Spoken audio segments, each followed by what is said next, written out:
How did you use new media technologies in the construction and research, planning and evaluation stages? Bennett Slater and Wall said that media coursework takes place in light of all media products, which is true as during the research process of our A2 group project, media technologies were used such as web apps like YouTube to research the code and conventions of other media texts to understand that these conventions before making our own. For example, primary research was used when analysing music videos we wanted to pastiche, such as Gwen Stefani's Cool, as this showed a montage at the beginning of the video which represented the ideology of a relationship and memories through the use of numerous scenes showing a couple on the beach together and holding hands. This editing technique was therefore pastiche to represent the same thing at the beginning of our music video, as we included a montage of a couple drinking together and holding hands. We also use web apps such as YouTube to carry out the secondary research by looking at other music videos of the same genre, indie. For example, Arctic Monkeys' Are You Mine and the 1975 Chocolate. When researching these, both videos featured the black and white visual effect, and so we pastiche this into ours during the narrative of our music video, as the black and white represented the indie genre due to its effect being used a lot because it was cheap and it became a tradition. Search engine Google was obviously used as well when carrying out institutional research. For example, researching into independent record labels and conglomerates to find out who would be the Rattel's record label. Furthermore, we was able to use YouTube to research our chosen band, the Rattels. Even further, by viewing the YouTube channel and some of their own videos to research further into their music style and what their music videos would consist of. However, iTunes and Spotify were also beneficial in researching the Rattels, as we were able to listen to their other songs as well as platforms, so we could again receive more information as to the type of band that they were and what music they produce.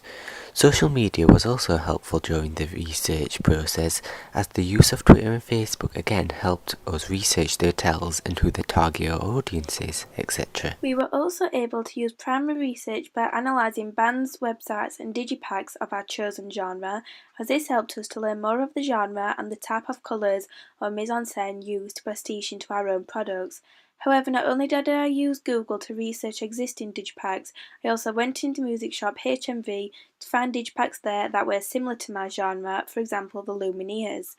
I was also able to display a lot of this research either through videos using iMovie, through the use of interactive web app Prezi, through the use of videos, text and images, and presented the Prezi with the rest of my group to the rest of our class in our media pitch, and thus gained feedback from them via SurveyMonkey on how to improve on our ideas for our music video. Blogging website WordPress was also used, as I was able to screenshot and upload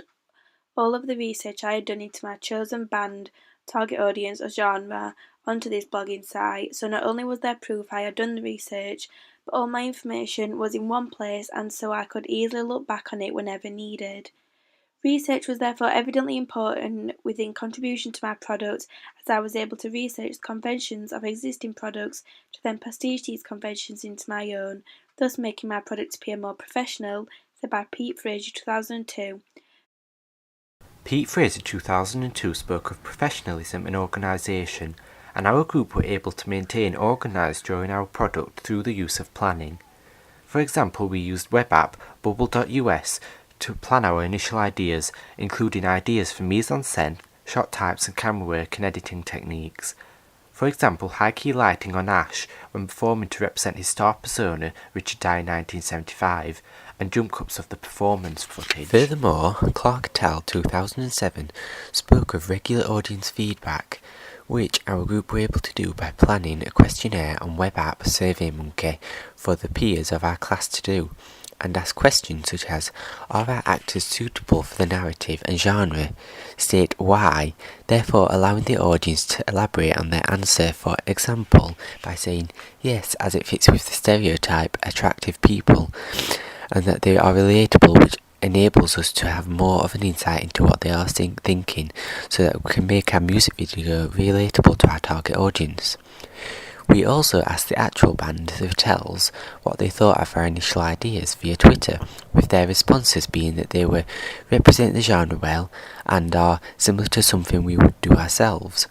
We used Microsoft Word when making call sheets to plan the location, props, /time, to meet, etc. when filming and taking photos,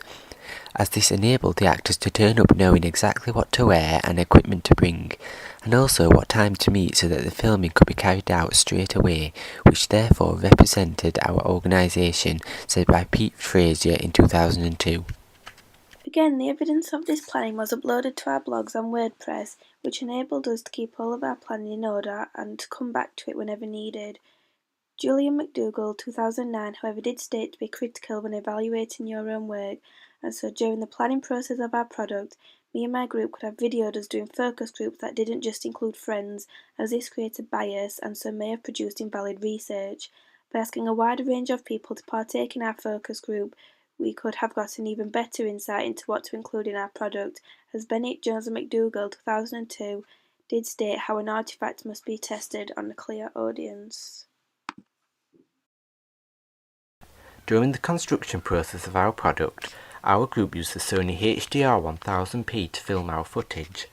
We filmed at a gig to represent the indie genre and used numerous shot types and camera angles. For example, we filmed the lead singer performing at a low angle to connote his dominant character and make it appear as though you were watching him, which is an example of the convention of voyeurism, Andrew Goodwin 1992. Another convention we were able to show through the use of filming was close-ups. For example, of the lead singer at the gig lip-syncing, lyrics matching visuals, Andrew Goodwin 1992, and the female protagonist at home crying and connoting how upset she is. We also had an insert shot of a close-up of the male's phone to identify the enigma, which is also an example of personal identity, Dennis McQuail's Pleasures, as the phone is relatable to our target audience of digital natives. Furthermore, by filming the band performing at a gig, we were able to include props of our music videos such as guitars, microphones and drums, which are examples of iconography, Andrew Goodwin 1992, and so evidently represents the indie genre as indie is all about making your own music. The Sony HDR1000P also had numerous settings to create better quality, such as night mode, which made filming in a dark gig at night for the narrative easier. We also used software Adobe Premiere to import this footage by uploading it to the software, then capturing the footage we wanted to include, to then edit it how we wanted. During post-production, we were able to show numerous codes and conventions of music videos, such as music matching visuals, Andrew Goodwin 1992, through the use of a jump cut, for example when the lyrics I are sang, which we were able to do by using the razor tool to cut up sections of a scene and delete certain sections, thus creating a jump cut. We also showed music matching visuals through the use of a split screen, which we did by creating 9 timelines in one sequence to then use the razor tool to cut the footage we want to then place on each timeline, slightly overlapping each other so the 9 shots appeared on screen one after another. Adobe Premiere also allowed us to add effects to our music video, for example increasing or decreasing the speed. This was done a lot with our female protagonist in the narrative, for example when collapsing on the stairs and throwing her jacket. This was done by choosing the speed duration option and decreasing the number to around 65 or 70, and was done to emphasise the action she was doing, which reinforced her negative emotions, connoting her subordinate character and also making her relatable to the target audience, as not only do they sympathise with her, but they also empathise with her as well. For the construction of our digipacks, we used a DSLR to take our images and used various shot types and camera angles. For example, a high-angle long shot of the Vatels performing at a gig was used to show the audience around them and to show the high-key lighting shining directly onto them, connoting their importance. On all of our digipacks, we all had at least one close-up of due to this being a convention said by Andrew Goodwin in 1992, and also the link with the name of the song Faces, therefore creating consistency, allowing our products to appear more professional, Fraser 2002. During the post-production stage, we use software Photoshop CS 5.5 to manipulate our images. For example, we all use the black and white image setting for at least one of our images for our digipack/poster, due to this being the effect connoting the indie genre, and also links to the house style of our music video. For the questions answered, I use WordPress to look over my blog through the appendices achieved and how to relate them to questions being asked. To complete my evaluation questions, I am using iMover.